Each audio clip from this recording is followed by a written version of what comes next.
परमात्मा कभी भेदभाव नहीं करता। लेकिन लोग प्रश्न करते हैं कि महाराज जो सबसे ज्यादा कुकृत्य करता है, कुकर्म करता है, वो बहुत सुखी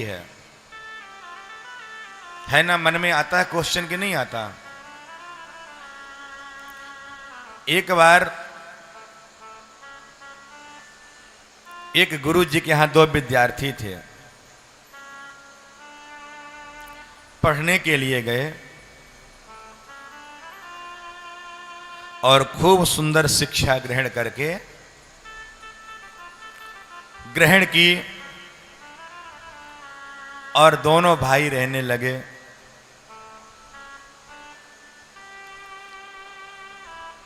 धीरे धीरे ऐसा समय आया कि एक भाई खूब सत्संग करने लगा और दूसरा भाई जितना बुरा कर्म था, मदिरा पक्ष पान करना, मांस भक्षण करना, वैश्या का नृत्य देखने जाना, वैश्याओं के यहां जाना, अनेक प्रकार से वो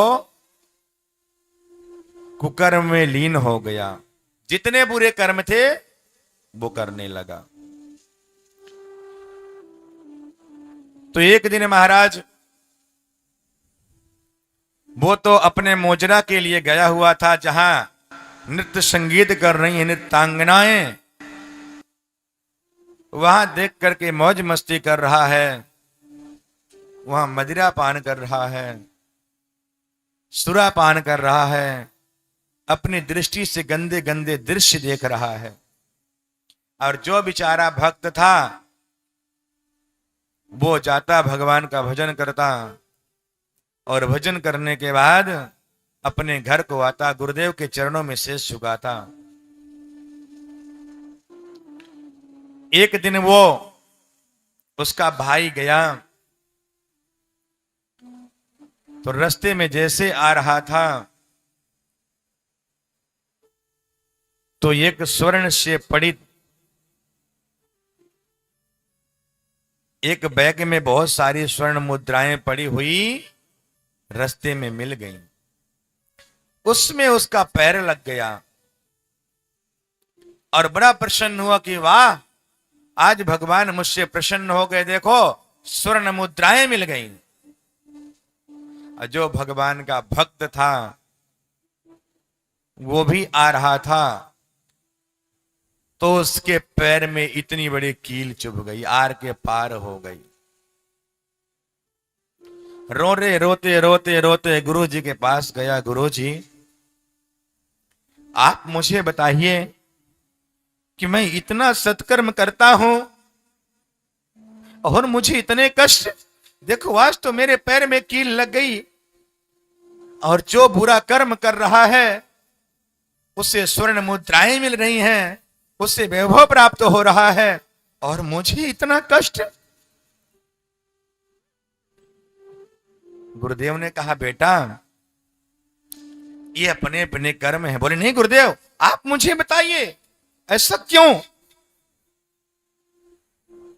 गुरुदेव ने कहा कि सुन बेटा, तू तो है ना इस जन्म की बात कर रहा है, मैं तो तेरे आगे और पीछे का भविष्य जानता हूं। तो बोले गुरुदेव मुझे बताइए। बोले सुनो, अगले जन्म में इसने इतने सत्कर्म किए थे, वो जो सत्कर्म था उस सत्कर्म का प्रभाव जो है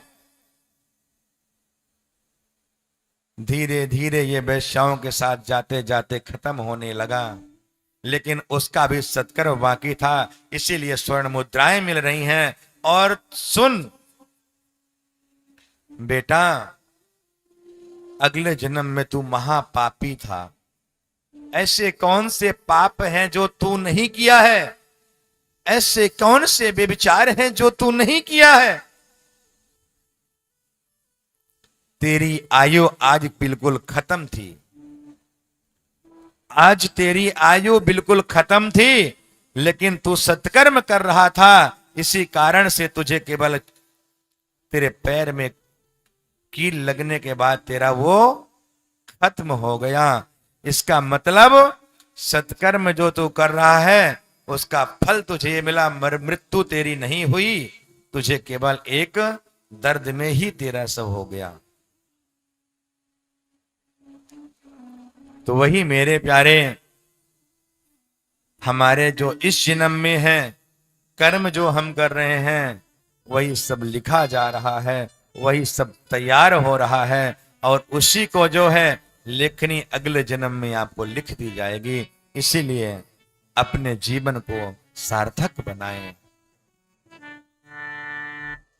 अपने जीवन को सत्कर्म में लगाएं, अपने जीवन को भगवान के चरणों में लगाएं, अपने जीवन को यथार्थ सेवा में लगाएं।